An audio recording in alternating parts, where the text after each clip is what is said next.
follow up after a famous political figure, so we're going to try. And also, Tracy Ford, I heard that 2 years ago when we had Aunt Lucy's poppy seeds, that the only person to get them to grow was Tracy. And this morning they found them, and that's the real reason that he's not here.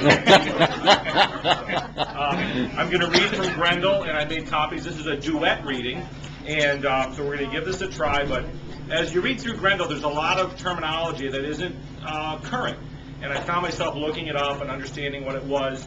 And a lot of things occur in this book around the mead hall, and a mead is wine. The mead hall is where wine's served. And I went online and I found a really nice picture of a mead hall. I'll pass it around while I'm reading, but it'll give you an idea of really what Grendel's looking at while he's up in the trees and out in the woods. So I'm just passing this around while I read as well. So I'm going to get started here. It wasn't because he threw that battle axe that I turned on Hrothgar. That was mere midnight foolishness. I dismissed it, thought of it afterward, only as you remember a tree that fell on you or an adder you stepped on by accident.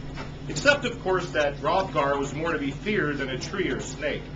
It wasn't until later, when I was fully grown and Hrothgar was an old, old man, that I sold my soul in destroying him. Slowly and cruelly. Except for his fame's occasional stories of seeing my footprints, he'd probably forgotten by then that I existed. He'd been busy. I'd watched it all from the eaves of the forest, mostly from up off the ground in the branches. In the beginning there were various groups of them, ragged little bands that roamed the forest on foot or horseback, crafty-witted killers that worked in teams, hunting through the summer, shivering in caves or little huts in the winter, occasionally wandering out into the snow to plow through it slowly, clumsily, after more meat. Ice clung to their eyebrows and beards and eyelashes, and I'd hear them whining and groaning as they walked. When two hunters from different bands came together in the woods, they would fight until the snow was slushy with blood, then crawl back, gasping and crying, to their separate camps to tell wild tales of what happened. As the bands grew larger, they would seize and clear a hill. With the trees they cut, would set up shacks, and on the crown of the hill, a large shaggy house with a steeply pitched roof and a wide stone hearth, where they'd all go at night for protection from other bands of men. The inside walls would be beautifully painted and hung with tapestries, and every crossed timber or falcon's perch was carved and gewgawned with Toads, snakes, dragon shapes, deer, cows, pigs, trees, trolls. At the first sign of spring, they would set out their shrines and scatter seeds on the sides of the hill below the shacks, would put up wooden fences to pen their pigs and cows. The women worked the ground. The women worked the ground and milked and fed the animals while the men hunted. What a life, huh? And when the men came in from the wolf roads at dusk, the women would cook the game they caught while the men went inside and drank mead. Then they'd all eat. The men first, then the women and children. The men still drinking, getting louder and braver, talking about what they were going to do to the bands on the other hills. I would huddle, listening to their noise in the darkness, my eyebrows lifted, my lips pursed, the hair on the back of my neck standing up like pig's bristles. All the bands did the same thing. In time I began to be more amused than revolted by what they threatened. It didn't matter to me what they did to each other.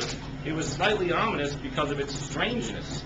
No wolf was so vicious to other wolves, but I believed they weren't serious. They would listen to each other at the mead hall tables, their pinched, cunning rats' faces picking the needles at the boasters' words, the war falcons gazing down, black, from the rafters, and one of them finished his raving threats, another would stand up and lift up his ram's horn, or draw his sword, or sometimes both if he was very drunk, and he'd tell them what he planned to do. Now and then, some trivial argument would break out, And one of them would kill another one. and all the others would detach themselves from the killer as neatly as blood clotting, and they'd consider the case, and they'd either excuse him for some reason, or else send him out to the forest to live by stealing from their outlying pens like a wounded fox. At times I would try to befriend the exile. At other times I would try to ignore him, but they were treacherous. In the end, I had to eat them. As a rule, though, that wasn't how all their drinking turned out. Normally the men would howl out their daring, and the evening would get merrier. Louder and louder, the king praising this one, criticizing that one, no one getting hurt except maybe some female who was asking for it. And eventually, they'd all fall asleep on each other like lizards. And I'd steal a cow. But the threats were serious. Darting unseen from camp to camp, I observed a change come over their drunken boast. It was late spring. Food was plentiful. Every sheep and goat had its wobbly twins. The forest was teeming, and the first crops of the hillsides were coming into fruit.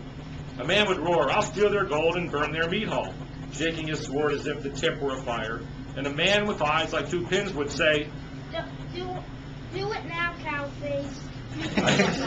"I think you're not even the man your father was," the people would laugh. I would back away into the darkness, furious at my stupid need to spy on them, and I would glide to the next camp of men, and I'd hear the same.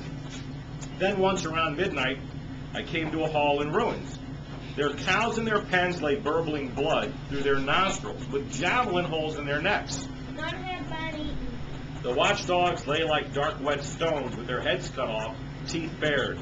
The fallen hall was a square of flames and acrid smoke, and the people inside None of them had been eaten either. were burned black, small. Like dwarfs turned dark and crispy.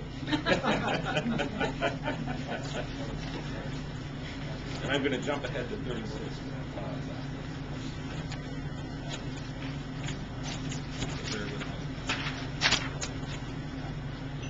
Then suddenly the birds below me in the tree would fall silent. We'd moved ahead a little bit, and beyond the meat hall clearing, I'd hear the silent beyond the meat hall clearing, I'd hear the crack of harness leather. The watchmen and their dogs would stand stock still as if lightning struck. Then the dogs would bark, and the next instant the door would bang open, and men would come tumbling, looking crazy from the meat hall. The enemy's horses would thunder up into the clearing, leaping the pig fences, sending the cows and the pigs away, mooing and squealing, and the two bands of men would charge. 20 feet apart they would slide and stop and stand screaming at each other with raised swords. The leaders on both sides held their javelins high in both hands and shook them, howling their lungs out. Terrible threats from the few words I could catch. Things about their fathers and their fathers' fathers. Things about justice and honor and lawful revenge. Their throats swollen, their eyes rolling like a newborn colt, sweat running down their shoulders. Then they would fight. Spears flying, swords wonking, arrows raining from the windows and doors of the meat hall and the edge of the woods. Horses reared and fell over screaming. Ravens flew as bats in a fire. Men staggered, gesturing wildly, making speeches, dying or sometimes pretending to be dying, sneaking off. Sometimes the attackers would be driven back. Sometimes they'd win and burn the meat hall down. Sometimes they'd capture the king of the meat hall and make his people give weapons and gold rings and cows. It was confusing and frightening, not in a way I could untangle. I was safe in my tree, and the men who fought were nothing to me, except, of course, that they talked in something akin to my language, which meant that we were incredibly related. I was sickened, if only at the waste of it all. All they killed, cows, horses, men, they left to rot or burn. I sacked all I could and tried to store it. But my mother would growl and make faces because of the snake.